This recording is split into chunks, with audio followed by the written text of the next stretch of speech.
जय जय श्री हरिवंश प्रणाम।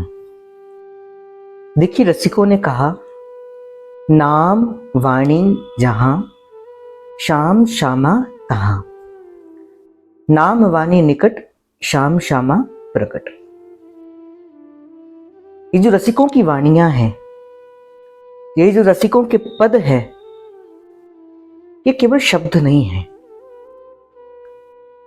शब्दों के रूप के अंदर रसिकों के अनुभव हैं, रसिकों के लाड है, जिन लाड के आधार पर उन्होंने प्रिया और प्रियतम को पाया है। और जिस रसिक की जो वाणी होती है वो उसी का ही स्वरूप माना गया। जैसे चतुरासी जी आचार्य चरण का स्वरूप है, महाप्रभु का स्वरूप है। सेवक वाणी जी सेवक जी महाराज का स्वरूप है।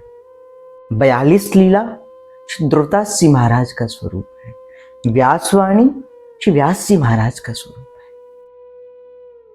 काफी सारे साधक इस बात को प्रश्न करते, क्योंकि वाणी पढ़ने की आज्ञा हमें दी जाती है, वाणी पढ़िए, क्योंकि वाणी पढ़कर हमारा भाव और प्रगाढ़ होता है, वाणी पढ़कर हमारा भाव आगे और बढ़ता है।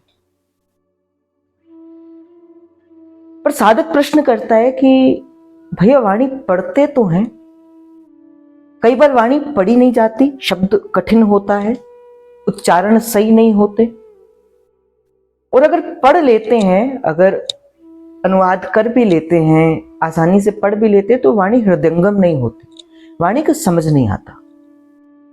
देखो, संतों ने एक तरीका बताया जिस तरीके से हमें वाणी के पास जाना है। जैसे हमने पहले कहा कि वाणी क्या है, संत का सानिध्य ही वो वाणी के रूप के अंदर हमें मिला है। अब संत के पास जाते हैं तो कैसे जाया जाता है कि याचक की भांति जाया जाता है, हाथ जोड़कर कृतज्ञता के साथ, प्रेम के साथ किसी संत के पास जाया जाता है। फिर जब संत प्रसन्न होता है, फिर अपने श्रीमुख वाणी से आपको आशीर्वाद देता है। उसी प्रकार ही वाणी के पास भी कैसे जाया जाए, एक याचक की भांति जाया जाए।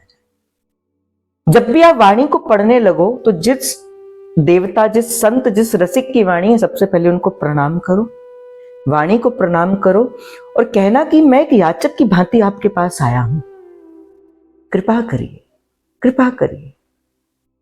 इसके भीतर छुपे हुए वो जो रहस्य है, उन रहस्यों को प्रकट करिए। इससे क्या होगा, वाणी कृपा करेगी। और आपने अनुभव भी किया होगा, कुछ रसिकों ने, वाणी एक ऐसा समुद्र है जिसकी था कोई पा नहीं सकता। आपने अगर नागरीदास जी का चरित्र पढ़ा होगा, 6 मास श्री चतुरासी जी के एक एक चरित्र को पढ़ते रहते थे। क्या था? वाणी के प्रति समर्पण था। कई रसिक आज भी कई दिनों तक, कई मास तक एक एक पद का रटन करते रहते हैं। क्या है? प्रेम है। ऐसे ही हमें करना है, एक याचक की भांति एक वाणी के पास जाना है। और जैसे समुद्र के बीच में रत्न होते हैं, इसलिए तो उसका नाम रत्नाकर है, किंतु समुद्र के बीच में जाने के लिए जितनी आप गहराई में जाओगे, उतना नवीन रत्न आपको मिलेगा। उसी प्रकार ही वाणी पहली बार पढ़ने में समझ नहीं आएगी, दूसरी बार पढ़ने में भी नहीं आएगी, किंतु बार बार याचक की भांति उसके पास जाओ, अपनी खाली झोली लेकर उसके पास जाओ। फिर देखना, एक दिन वो रसिक ही कृपा करेंगे। वो जो उनके भीतर का जो संकेत दिया है रसिक ने अपनी वाणी के अंदर, वो रसिक अपनी वाणी का संकेत ही आपको जो है वो वाणी को प्रकट करेगा। कहत सुनत जपत हरिवंश वाणी, ये मंत्र की भांति इसे रटिए, पहले रटिए, रटते रटते रटते रटते श्री जी कृपा करेगी, हृदयस्थ भी हो जाएगी। किंतु सबसे पहले जपिए, गाइए, ध्याइए और धीरे धीरे इसी भांति से याचक की भांति जाइए। फिर वाणी कृपा करेगी, आपको वाणी का मर्म भी समझ आएगा। यही साधन है वाणी के पास जाने का।